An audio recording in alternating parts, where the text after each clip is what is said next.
Welcome friends. आज का हमारा जो टॉपिक है वो है some important function, its graph, domain and range. हमने इसके आगे फंक्शन क्या है वो अच्छे से हमें पढ़ लिया है, उसमें डोमेन क्या होता है, को डोमेन क्या होता है और रेंज क्या होता है। ओके, तो अब हम ग्राफ के हिसाब से आगे बढ़ेंगे। यहाँ पे बहुत सारे इंपॉर्टेंट फंक्शन हम देखेंगे जो आगे जाके हमें जेडब्ल्यू के लिए यूज़ होने वाले हैं। ओके, हमारा फर्स्ट फंक्शन है लीनियर फंक्शन। अब लीनियर फंक्शन क्या होता है, तो फंक्शन है वो ax प्लस बी फॉर्म में होता है। क्या होता है, ax प्लस बी फॉर्म में होता है। और देखो जो भी फंक्शन है ना एफ ऑफ एक्स, उसको हम y भी बोल सकते हैं। क्या बोल सकते हैं, y, क्योंकि ग्राफ में हमें दो एक्सिस है, x axis and y axis. तो जो हमारा ये साइड पार्ट है वो x का है, ये क्या हो गया y का। तो हम x की वैल्यू के हिसाब से हमें y की वैल्यू मिलेगी और उसके हिसाब से हम ग्राफ ड्रॉ करेंगे। तो जो ये हमारा लीनियर फंक्शन है उसका ग्राफ है वो स्ट्रेट लाइन है। लीनियर फंक्शन का ग्राफ ऑलवेज कैसा आता है, स्ट्रेट लाइन आता है। ओके, तो यहाँ पे ऐसा एग्जांपल दिया हुआ, ऐसा नहीं कि यही आएगा, यहाँ भी हो सकता है, यहाँ पे यहाँ पे यहाँ पे ऐसे ऐसे कुछ भी हो सकता है, लेकिन होगा क्या, लीनियर में स्ट्रेट लाइन। ओके, अब देखो कैसे ये फाइंड करें हम कि ये कौन सी स्ट्रेट लाइन कहाँ से निकले। एक एग्जाम्पल लेते हैं कि y equal to x plus b की जगह पे मैं ले लेता हूँ 2x plus 2, y equal to 2x plus 2। तो ये ग्राफ हमें ड्रॉ करना है। ये हमारा फंक्शन है 2x प्लस 2, इसका हमें ग्राफ ड्रॉ करना है और उसके हिसाब से हमें आगे जाके क्या फाइंड करना है, डोमेन एंड रेंज। ओके, वो कैसे करना है वो बाद में देखते हैं। तो फर्स्ट ग्राफ ड्रॉ करने के लिए मैं क्या करूँगा, तो x equal to 0, x equal to 0 रखता हूँ। मीन्स x इक्वल टू 0 कहाँ पे होता है, ये x एक्सिस से y एक्सिस है। तो ये हमारा x इक्वल टू 0 हुआ, x इक्वल टू 0 हुआ। x इक्वल टू 0 रखने पे मुझे y इक्वल टू क्या मिल रहा है, 2। Means x equal to 0 then y equal to 2। तो यहाँ पे पॉइंट होगा फर्स्ट पॉइंट। रेडी?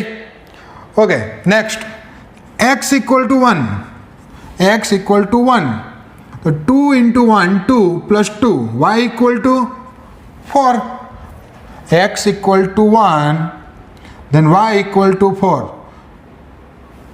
रेडी? तो दो पॉइंट मिल गया है। अगर उसमें से हम ऐसी पास होती हुई स्ट्रेट लाइन ड्रॉ कर लें तो ये कौन सा फंक्शन हुआ हमारा, f of x equal to 2x plus 2। Ready? और देखो जो भी लीनियर फंक्शन है उसका ऑलवेज डोमेन r होता है। रेडी? हमारा जो रियल नंबर है वो, और दूसरा रेंज, तो वो भी क्या आएगा, r। कैसे, अब देखो ग्राफ से हम कैसे देखें कि कौन सा डोमेन है कौन सा रेंज है। सो डोमेन मीन्स क्या है, हम जो भी x की वैल्यू ले रहे हैं, तो domain means x and range means हमें जो वैल्यू मिल रही है मीन्स y। सो जितना भी आपका x कवर हो रहा है वो आपका डोमेन है। तो देखो यहाँ पे हम ग्राफ ये ड्रॉ कर रहे हैं, तो ऐसे माइनस इन्फाइनाइट तक वैल्यू हम रख सकते हैं, ऐसे ही इन्फाइनाइट तक वैल्यू भी रख सकते हैं। सो माइनस इन्फाइनाइट से इन्फाइनाइट कवर हो रहा है तो हमारा डोमेन क्या है, r। रेडी? ऐसे ही y means range, y means range, कौन कौन सी वैल्यू मिल रही है। तो देखो यहाँ पे पॉजिटिव इन्फिनिटी तक सब वैल्यू मिलेगी, ऐसे ही माइनस इन्फिनिटी तक सब वैल्यू मिलेगी। तो हमारा रेंज क्या होगा, r। Ready? Means domain means कितना x कवर हो रहा है वो आपको देखना है, और रेंज मीन्स कितना y कवर हो रहा है वो आपको देखना है। तो यही बेसिक बात है, domain and range from graph. Okay, चलो ये फर्स्ट हुआ लीनियर। अब लीनियर में ही एक दो टाइप है, वो है identity function and constant function. Identity function क्या है, देखो ये लीनियर में हमें y equal to x plus b लिखा है। अब a equal to 1 and b equal to 0 लें हम, तो y इक्वल टू क्या होगा हमारा function, a equal to 1 into x, x plus 0 क्या होगा, y इक्वल टू एक्स। तो अब देखो यहाँ पे x, अब मुझे इसका ग्राफ ड्रॉ करना है, तो मैं क्या करूँगा, x इक्वल टू 0 रखने पे क्या आएगा, y equal to 0, x equal to 0 पे y equal to 0, x equal to 1 पे y equal to 1, x equal to 2 पे y इक्वल टू 2। मीन्स ये जो लाइन है वो क्या है हमारा, y equal to f of x equal to x का ग्राफ है। तो अगेन लीनियर फंक्शन ही है, इसलिए इसका डोमेन भी r होगा, रेंज भी आर होगा। रेडी, माइनस इनफाइनाइट से इनफाइनाइट। इसके बाद का जो फंक्शन है वो है कांस्टेंट फंक्शन। अब ये कांस्टेंट फंक्शन क्या है, तो हमारा जो ये लीनियर फंक्शन है y equal to x plus b, उसमें a इक्वल टू 0 रख देते हैं। a इक्वल टू क्या रख देते हैं, 0। तो फंक्शन क्या बनेगा अब, y equal to f of x equal to b. तो b तो कांस्टेंट है, a और b दोनों क्या है, कांस्टेंट है। तो देखो यहाँ पे x की आप जो भी वैल्यू रखो, y को कुछ उसमें कोई डिफरेंस नहीं होने वाला। रेडी, y ऑलवेज b ही रहेगा। मैं सोचो कि ये y b है, वो 3 है, b क्या है 3, तो y इक्वल टू ऑलवेज क्या रहेगा 3। आप x 1 रख दो, 0 रख दो, 2 रख दो, -2 रख दो, -3, कुछ भी रख दो, y ऑलवेज क्या रहेगा b। रेडी, ये कांस्टेंट फंक्शन का ग्राफ है। कांस्टेंट फंक्शन का ग्राफ ऐसे ही पैरेलल टू x उसका ग्राफ आता है कहीं पे भी। रेडी, वो किस पे डिपेंड करता है, b पे। b पॉजिटिव है तो ऊपर आएगा, b नेगेटिव है तो नीचे आएगा। तो यही सिंपल से ग्राफ है, आपको अच्छे से उसमें देखो जितने भी हम ग्राफ करेंगे ना, उसमें उतना ही ज़्यादा JEE में यूज़ होने वाला है। जितना विजुअलाइज ग्राफ में है, बहुत सारे क्वेश्चन हम डायरेक्टली JEE में ग्राफ से आंसर दे सकते हैं। रेडी, कैलकुलेशन से बहुत टफ रहेगा। सो हमें ग्राफ तो अच्छे से करने ही है। जितने भी हमें यहाँ पे देख रहे हैं इम्पोर्टेंट फंक्शन, वो आपको अच्छे से कर लेने हैं। यहाँ पे अभी आप नोट डाउन करिए।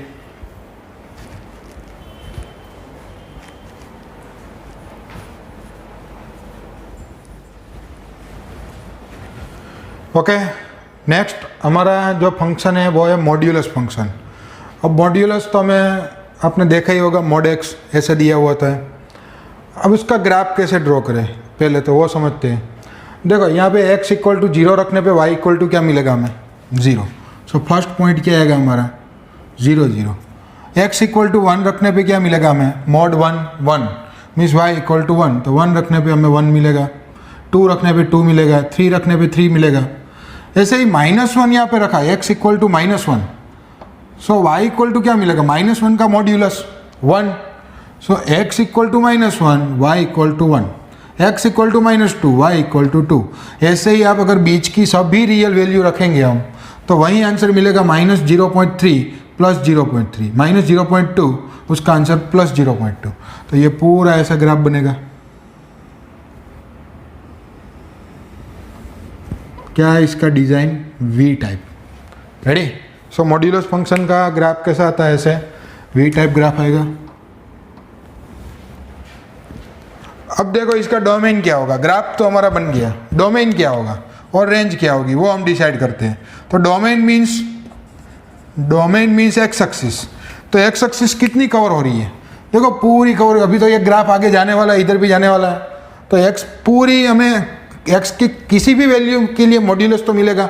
हम -1 लाख डाल दे तब भी 1 लाख आंसर आएगा। मीन्स सब वैल्यू हमें सब मिल रही है, मीन्स आर और -इनफाइनाइट से इनफाइनाइट दोनों से लिख सकते हैं। रेडी, दूसरा अब रेंज क्या होगी, तो रेंज मीन्स वाई एक्सिस। तो देखिए यहाँ पे हमारा कोई ग्राफ ही नहीं है और नेगेटिव वैल्यू वैसे भी मॉड्यूलस में हमें मिलने नहीं वाली है। रेडी, रेंज क्या है हमारा, ऑलवेज आंसर वाई। सो हमें कौन सी वैल्यू मिल रही है, 0 और उसके अपर। रेडी, ऊपर कितनी मिल रही है, 0 से इनफाइनाइट। सो ये हमारा रेंज है, ये हमारा डोमेन है। तो फिगर से हम बहुत ही आसानी से रेंज और डोमेन निकाल सकते हैं। ओके, तो ये हमारा फर्स्ट फंक्शन था, क्या था, मॉड्यूलस फंक्शन।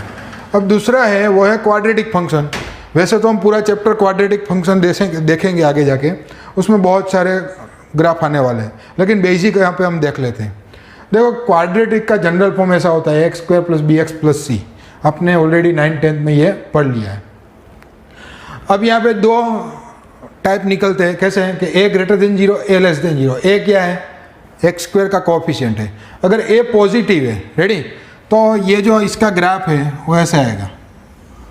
एग्जैक्टली यहाँ पे आएगा ऐसा नहीं है, कहीं पे भी आ सकता है, लेकिन क्या आएगा, ऐसे अपवर्ड होगा, ऐसे हो गया। और अगर ये नेगेटिव है तो ग्राफ ऐसे आएगा, डाउन। ओके, चलो। और ये इसको पैराबोला भी बोलते हैं। क्या बोलते हैं, पैराबोला। वो आगे जाके हम देखेंगे। तो अब इसका डोमेन क्या होगा, देखो दोनों का डोमेन एंड रेंज, इसका भी डोमेन एंड रेंज वो हम डिसाइड करते हैं फिगर से। देखो इसमें x की जो वैल्यू है, ग्राफ अभी ऐसे नहीं कि यहाँ पे ऐसे ऐसे लंबा यहीं पे टिक रहेगा, ऐसे ऐसे बहुत आगे जा सकता है। रेडी, x की किसी भी वैल्यू तक आंसर मिल सकता है। तो यहाँ पे भी x की किसी भी वैल्यू चलेगी, तो डोमेन में कोई प्रॉब्लम नहीं है, आ रहेगा, दोनों में आ रहेगा। अब रेंज में प्रॉब्लम है, क्यों? क्योंकि यहाँ पे ख़त्म हो रहा है, इससे नीचे नहीं जा रहा है। तो यहाँ पे ये कौन सा वाला पॉइंट है? तो ये जो पॉइंट है हम आगे बाद में पढ़ेंगे, ये जो पॉइंट है वो है हमारा -d/4 है। क्या है? -d/4 है। सिमिलरली ये जो हमारा पॉइंट है यहाँ पे वो भी है -d/4 है। तो देखो ये इसका रेंज क्या है? Range means y axis. तो ये जो रेंज है वो है -d/4 है टू इनफाइनाइट, -d/4 से लेकर इनफाइनाइट तक। और यहाँ रेंज क्या है? देखो नीचे से आ रहा है, मीन्स -इनफाइनाइट से -d/4 है। ये d क्या है? d हम जो निकालते थे क्वाड्रिक में b² - 4ac। रेडी, d क्या है? b² - 4ac। सो -b² - 4ac अपॉन 4 है, जो उसका आंसर आएगा वहाँ तक आंसर ये ग्राफ हमारा आता है, उससे नीचे नहीं जाता। ओके, और ये यहाँ पे ऊपर नहीं जाएगा। तो ये हमारा डोमेन है, ये रेंज है। बाद में ये कैसे निकालना है शॉर्टकट से, वो हम बाद में आगे जाके देखेंगे। लेकिन अभी ये आपको अच्छे से रिमेंबर करना है कि अगर अपवर्ड है ए ग्रेटर देन 0 तो -d/4 है टू इनफाइनाइट, डाउनवर्ड है ए लेस देन 0 तो -इनफाइनाइट से -d/4 है। दोनों नोट डाउन करिए।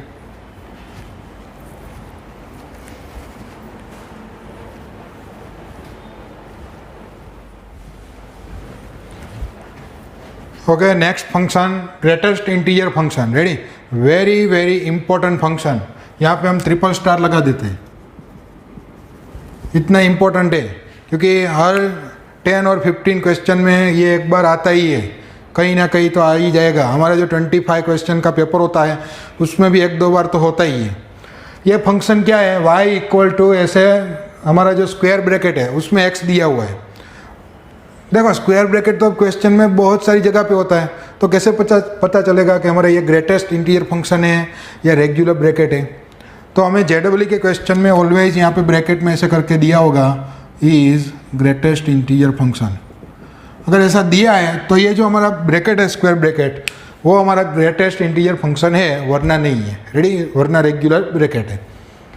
चलो, तो ये क्या है? Greatest integer function. देखो ये क्या करता है कि हमारा जो नंबर लाइन है 0, 1, 2, -1, अगर इसमें हमने इंटीजर डाले 2 तो 2 देगा, 3 देगा, -7 देगा, तब कोई प्रॉब्लम नहीं है। इंटीजर डालोगे तो इंटीजर मिलेगा। लेकिन अगर हमने नॉन इंटीजर दिए, मीन्स अगर मैंने यहाँ पे 0.3 दिया, तो इसका डेफिनेशन क्या है?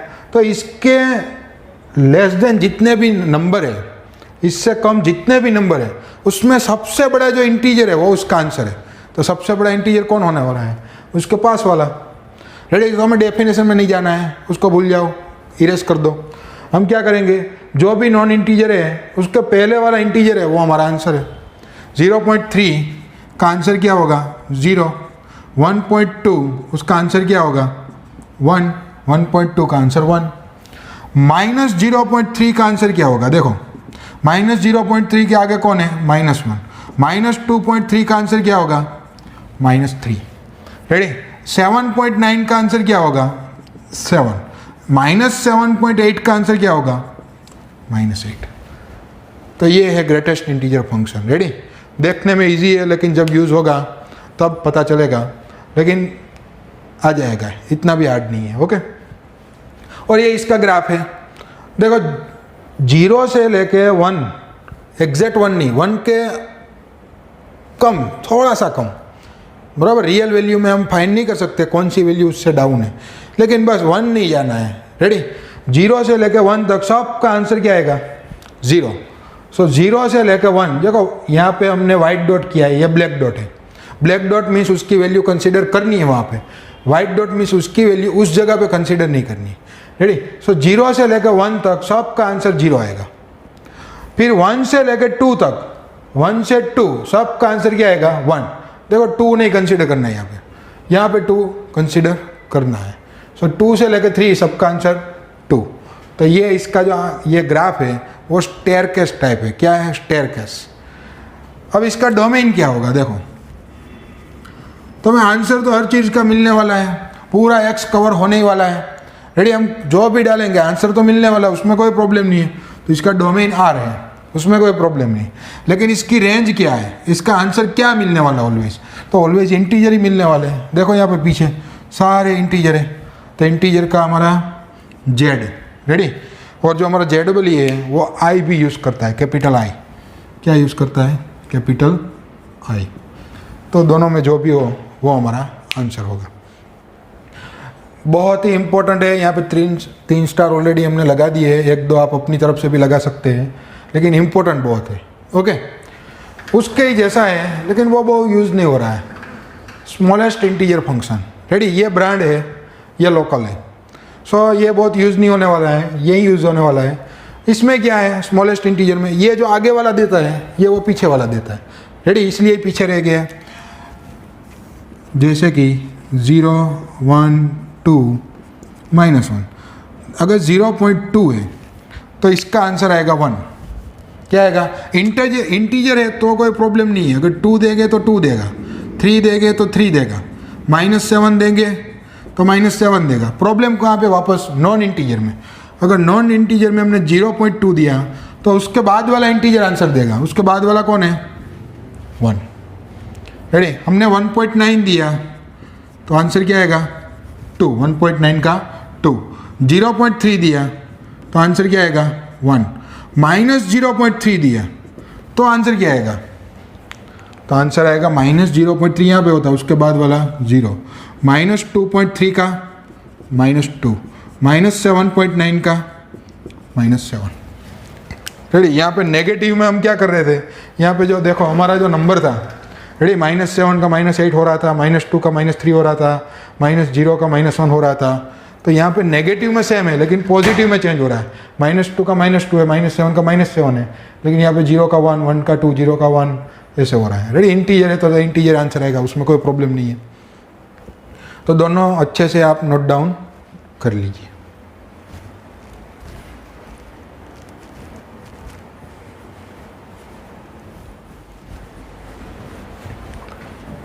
ओके, और next function is fractional part function.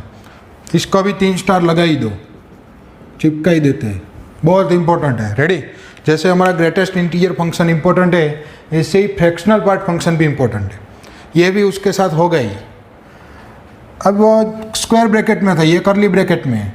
Okay, तो इसको भी जेडब्ल्यू में हमने यहाँ पे डिफाइन करके दिया हुआ है, is a fractional part function. तभी ये जो ब्रैकेट है हमारा वो फ्रैक्शनल पार्ट फंक्शन बनेगा, वरना ये रेगुलर ब्रैकेट होगा। ओके, चलो, तो ये क्या करता है, तो ये फ्रैक्शनल निकालता है। जैसे कि 2.3, तो ये आंसर देता है 0.3। रेडी, मैं एक्सप्लेन नहीं करूँगा, आपको ऑटोमेटिक समझ में आ जाएगा। 3.7, 0.7, 2.9, 0.9, 10.23, 0.23 आ रहा है। क्या हो रहा है कि जो पीछे वाला फ्रैक्शनल है वो आंसर आ रहा है। रेडी, 0.7 होगा तो वही 0.7 वही फ्रैक्शनल है। रेडी, अब 2 हुआ तो 2 क्या होगा, 2 इंटीजर, तो इसका फ्रैक्शनल पार्ट 0 है, 0.0 होता है ना। 7, 0, -3, 0, -2.3, आंसर क्या आएगा, 0.3 नहीं। रेडी, यहाँ पे आप गलती करेंगे हर बार। क्या, तो जब भी नेगेटिव नंबर हो, नेगेटिव नंबर, रेडी, तब फ्रैक्शनल पार्ट डायरेक्टली आपको नहीं उठाना है।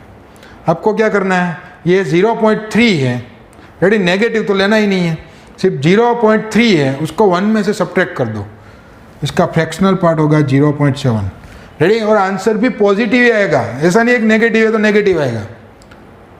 फ्रैक्शनल पार्ट क्या होगा, 0.3 का 0.7 माइनस होगा तो, रेडी, -3.7 क्या होगा, यहाँ पे 0.7 है। रेडी, तो 0.7 आंसर नहीं आएगा ना, तो -0.7 आंसर आएगा। आंसर क्या आएगा, 1 - 0.7, 0.3। ये बहुत ही इंपॉर्टेंट है। रेडी, ये दो। Okay, -10.2 answer is 0.8, -0.3 answer is 0.7। Okay, जब भी माइनस आगे दिखे तो क्या करना है, फ्रैक्शनल पार्ट 1 में से माइनस करना है। ओके, और ये इसका ग्राफ है। अब देखो 0 से 1 तक जाएंगे हम, तो 0.1 है तो उसका फ्रैक्शनल 0.1 होगा, 0.2 का 0.2 होगा, 0.7 का 0.7 होगा, तो सबका वही होने वाला है। तो यहाँ y = x ग्राफ फॉलो करेगा। 1.1 का क्या होगा, देखो यहाँ पे 1.1 है तो उसका फ्रैक्शनल पॉइंट 0.1 होगा, 1.5 का 0.5 होगा, 1.7 का 1.7 होगा। और जैसे ही इंटीजर आ जाएगा 2, तो देखो यहाँ पे 1 नहीं होगा तो क्या होगा, वापस 0 हो जाएगा। तो देखो यहाँ पे डार्क है, रेडी, यहाँ पे वाइट डॉट है। अब माइनस में देखते हैं कि -0.1 है, रेडी, -0.1, तो हमने अभी बोला कि उसको 1 में से सब्ट्रैक्ट करो, 0.9 मिलना चाहिए। तो -0.1 पे यहाँ पे 0.9 मिल रहा है। ऐसे ही -0.9 है तो -0.9 उसका फ्रैक्शनल पार्ट क्या होगा, 0.1, तो उसका आंसर 1 आ रहा है, 0.1। तो ये इसका ग्राफ है। अब इसको ग्राफ को हम देख के क्या दिखना है, डोमेन एंड रेंज, ये लिखना है हमें। तो डोमेन तो R होगा, हम सब वैल्यू रख सकते हैं, तो डोमेन क्या होगा, R। लेकिन रेंज, तो रेंज देखो इसके बीच ही घूम रहा है, ये पूरा ग्राफ इसके बीच आएगा। 0 आ रहा है लेकिन 1 नहीं आ रहा, देखो 1 पे सब डॉट कैसे है, कैसे डॉट है, वाइट डॉट है, तो 1 को हम नहीं ले रहे, तो सिर्फ 0 से 1, रेडी, ये क्लोज ब्रैकेट, ये ओपन ब्रैकेट। तो ये है फ्रैक्शनल पार्ट फंक्शन। दूसरा इम्पोर्टेंट, मोस्ट इम्पोर्टेंट तो सारे है ही, लेकिन ये मोस्ट इम्पोर्टेंट है। ओके, चलो उसके बाद कभी कहीं दिख जाए तो सिग्नम फंक्शन, रेडी, बहुत ही सिंपल है। ये क्या करता है, तो ये 1 टाइप ऑफ सिग्नल देता है। कैसे, तो देखो इसको पहले तो ऐसे डिनोट करते हैं, सिग्नम x। ओके, तो 3 आंसर देता है ऑलवेज, 1 0 या -1, 1 0 या -1। ओके, अगर आपने जो x दिया है वो पॉजिटिव है तो वो आंसर देगा 1। वो 3 ही आंसर देता है, रोबोट जैसा काम है। रेडी, आप x देते हैं, जो भी पॉजिटिव दिया तो 1 आंसर देगा, 0 दिया तो 0 आंसर देगा, और नेगेटिव दिया तो -1 आंसर देगा। रेडी, x > 0 है तो 1 आंसर, x 0 है तो 0 आंसर, x < 0 है तो -1 आंसर। और उसके टाइप से ग्राफ है। ओके, तो ग्राफ क्या है, ग्राफ है हमारा 1 पॉजिटिव x है तो 0, x 0 है तो, और नेगेटिव अगर x नेगेटिव है तो ऐसे ही हमारा पूरा ये ग्राफ हो जाएगा। ओके, अब ग्राफ हो गया है तो हमें डोमेन रेंज लिखना पड़ेगा। तो हमारा डोमेन क्या होगा, रेंज क्या होगा, डोमेन क्या है हमारा, डोमेन तो पूरा x लेंगे तो R, रेंज तो 3 ही वैल्यू मिल रही है, 1 0 एंड -1, और कुछ मिल नहीं रहा है आंसर में, तो ये हमारा हो गया रेंज। तो ये भी सिग्नम फंक्शन थोड़ा सा इंपॉर्टेंट है, लेकिन इसके जितना नहीं। रेडी, दोनों नोट डाउन करिए।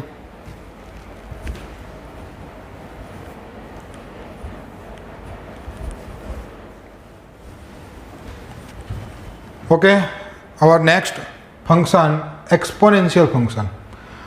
देखो ये इसका फॉर्म है a⁻x, x ऑलवेज पावर में होता है। रेडी, यहाँ पे बेस में कोई कांस्टेंट होता है, लेकिन कांस्टेंट जो है वो ऑलवेज पॉजिटिव होना चाहिए। कांस्टेंट क्या होना चाहिए, ऑलवेज पॉजिटिव। y मिलेगा वो ऑलवेज पॉजिटिव मिलेगा, वो कभी नेगेटिव नहीं होगा। एक्सपोनेंशियल का आंसर कभी 0 या नेगेटिव नहीं होता है। और जो हमारा बेस है वो 1 नहीं लेना है। क्यों नहीं लेना है, तो 1 लेंगे तो 1 का पावर x कुछ भी रखो 1 ही होगा, तो कांस्टेंट फंक्शन हो जाएगा, एक्सपोनेंशियल का कोई मीनिंग रहेगा नहीं। चलो, अब उसमें भी 2 टाइप है। ए हमारा पॉजिटिव है, 0 से बड़ा है, लेकिन उसमें भी 2 पार्ट है कि हमारा ए जो है 1 से बड़ा है, ए है क्या है 1 से बड़ा है, तो ये एक्सपोनेंशियली इंक्रीज ग्राफ आएगा, एक्सपोनेंशियली इंक्रीज। और ए है वो 0 और 1 के बीच में है, तो जो ये एक्सपोनेंशियली डिक्रीज ग्राफ आएगा। रेडी, 2 पार्ट है, ए इज़ > 1 और ए इज़ < 1 एंड > 0। और इसका जो हमें डोमेन देखना है, डोमेन क्या है और रेंज क्या होगा। तो देखो यहाँ पे जो डोमेन है वो -∞ से पॉजिटिव इन्फाइनाइट, -∞ से +∞, सब कुछ कवर हो रहा है। सो -∞ से इन्फाइनाइट, और दूसरा लिखे तो R हमारा रियल सेट। रेडी, रेंज क्या है, रेंज देखो, रेंज नेगेटिव में तो कुछ है नहीं, ये जो ग्राफ है इसको ऐसे ऐसे टच नहीं होगा, रेडी, कभी ये जीरो से टच नहीं होगा, लेकिन ग्राफ है यहाँ पे और जा रहा है ऐसे बहुत आगे आगे जा रहा है, लेकिन ना तो नेगेटिव में आएगा ना जीरो होगा, सो जीरो से ऊपर ही रहेगा, सो जीरो से इनफाइनाइट। तो ये हो गया हमारा रेंज, रेडी, बहुत ही सिंपल है। नेक्स्ट अगर बात करें यहाँ पे, तो यहाँ पे भी देखो ये जो एक्स है पूरा कवर हो रहा है, तो अगर पूरा कवर हो रहा है तो वहीं आर और रेंज वहीं पे वापस देखो जीरो टच नहीं होगा, तो जीरो से इनफाइनाइट। तो रेंज है दोनों की सेम होने वाली है, कोई भी ग्राफ हो, रेडी। क्या है, ए अगर 1 से बड़ा है तो इंक्रीजिंग, ए 1 से छोटा है तो डिक्रीजिंग, और ए कभी 1 नहीं होगा। चलो नेक्स्ट जो हमारा फंक्शन है वो है लॉगरिथमिक फंक्शन। ये बहुत ही इंपॉर्टेंट है, y equal to log x base a, log x base a. यहाँ पे भी ए कांस्टेंट है, यहाँ पे लॉग में जो x और a है, रेडी, लॉग के साथ जो खड़े हैं x और a वो दोनों पॉजिटिव होने चाहिए, रेडी, दोनों क्या होने चाहिए, पॉजिटिव, x भी पॉजिटिव होना चाहिए और a भी पॉजिटिव होना चाहिए, और a अगेन 1 नहीं होना चाहिए, रेडी। लॉगरिथम का बेस कभी 1 नहीं होता, क्यों नहीं होता वो हम आगे जाके पढ़ेंगे। लॉगरिथम का बेस कभी 1 नहीं होता।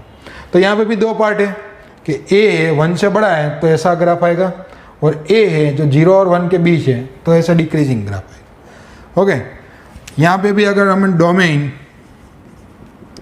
और रेंज लिखें तो क्या होगा, डोमेन जो है हमारा पूरा x कवर नहीं हो रहा, देखो इधर ग्राफ हमें मिलेगा ही नहीं क्योंकि x हमारा ऑलवेज पॉजिटिव है, ग्रेटर देन 0, तो डोमेन वो 0 टू इनफाइनाइट है, रेंज है वो पूरा मिलेगा, मीन्स r। ओके, दोनों में सिमिलर है, तो दोनों लिख लीजिए, एक्सपोनेंशियल एंड लॉगरिथम।